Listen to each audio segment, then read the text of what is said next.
How did the Wendy show end? It ended because of the negligence of her production company in regards to realizing how severe her health was. And when you're in a situation where you're busy trying to divide and conquer and remove something instead of really focusing on what's really going on. I mean, everybody, unfortunately, got a chance to see her pass out on national television, and it was mortifying. And you would think that after that happened, that they would have put certain things in place in some sort of department to deal with any kind of crisis or any kind of help she may really need. Now, I understand. Go ahead. What was the reason for her passing out? You know what? It was a mixture of thyroid, her thyroid condition, kind of being overworked, dehydration, and just not taking care of yourself. Like when you have this thyroid disease condition, you know, it's like you have to nurture it. You know, it's damaged, so you have to, you know, feed it and nurture it the right way. It's a very important part of your endocrine system. It doesn't work right, you bug out. And you know, a lot of times, you bug out to a point where you can't drink, you only can drink a glass of wine and it like stays in your system for an ordered amount of time because, you know, it's not, you know, as you put stuff in your system is like an engine. So all things are moving at the same time. The human body is amazing. But if there's one essential part that you might feel is a small cog and insignificant, if you don't focus on that while it's deteriorating, then you realize the residual effect. And for her, it was a mixture of, what's that called? Vertigo that set in, along with the dehydration, the instability, and you know, her body just gave out. Now, luckily, soon after that, with the proper hydration and, you know, and getting her heart rate stable, she was fine. But it was a scary sign then. And like I said, you would think that from then they would put certain things in place in case it gets worse or what have you. It's not their responsibility that she go to the doctor and none of that, right, or take care of herself, but you just would never see any, you know, everybody goes through stuff. Right. You know what I mean? Like, you will never see what Ellen goes through behind the scenes or Jimmy Fallon. We've heard things, right, you know, with the hang being cut and you wonder why, you know. It's a burnout situation, you know, when they overworked and, you know, you have people that just want you to work. She had the longest production schedule than anybody in daytime television. Out of 56 weeks, most shows tape 30 weeks. 25 to 30, she's taping 40-something weeks. It's like only 56 weeks in a year. How many times has she missed work prior to that first incident? Never. In 13 years? In 13 years. I might have missed 2 days. That's impressive. Maybe 3. And these are days that we rode out together. Sure. You know, we didn't even do car service like the first 6 years because I was just wary about being in a car with people. Right. We would thug it out.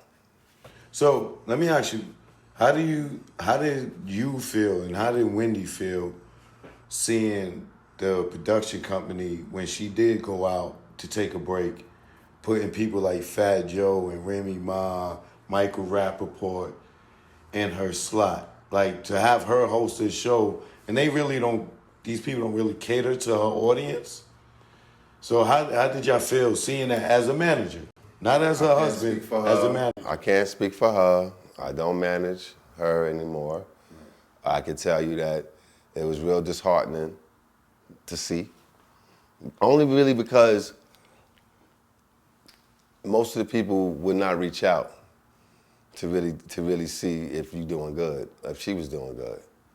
You know what I mean? And when it becomes a race for the seat, you can't take, in any other business, you can't just remove something that was great and just put something else there. Right. Like, you know, even what you do, everybody has a specific skill set. So it's like, it was just disrespectful to see, and I understand at the same time you're losing tens of millions of dollars. There was a time when I was there, and we was going through some very extreme circumstances, I would try to lend in helping them fill that void properly so it don't affect the audience or the flow. And you know, one of those things was Nick Cannon. Like I suggested that, yo, go get Nick while we down for the count dealing with this. And you know, he has the talent to do it. And it worked. And obviously behind the scenes, they worked out their own deal, and that went the course that it went, but it worked at the time. In their eyes, they wanted to use a Jerry O'Connell to replace her while she's out. Not really recognizing and respecting the audience that primarily built it. That's a white guy, right? Yeah, you know, Jerry O'Connell was with the model, and you know, he's a great guy. Right. But that's not her demographic. Right, and you putting him, and even if you know, just to see how he was like objectifying the culture in a sense, with, you know, trying to keep up. You know, he's only, you know, you can't blame him, but to watch it, it's like, nah, that's like putting a square peg in a round hole. Right. So to see all the different people hit the seat, and to know not one person sent out like real concern or messages regarding what could be happening. Everybody's concerned about that seat. I get it. It's business. But at the helm of that is somebody who sacrificed, went through a whole lot. You know. Well, if you had a decision and a decision making of what to do with the show when she had to take a break, what would you have done? Well, you said you suggested Nick Cannon. Listen, you know, Nick Cannon was during a crisis moment. Right. In a perfect world, Debmar Mercury, in the midst of my situation with having a baby and going through a divorce with her, the situation of her coming out of a sober house, dealing with an issue which escalated because of the news she found out, but wasn't necessarily triggered by, this was already happening, unbeknownst to a lot of people. You know, only me and my son know really what was happening, right? So, them not,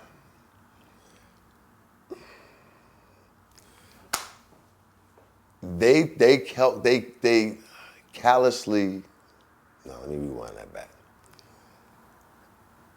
They did not take or give her the time that a person would need going through this severe amount of crisis. I almost begged them, and Alexander Jewett knows this. I said, look, you need to give her at least a month, and she's moving into a new place out of the marital home and whatnot. Like, you gotta give her some time to process all this. And the sensitivity of the disease, which is substance abuse as a result of alcohol, is serious.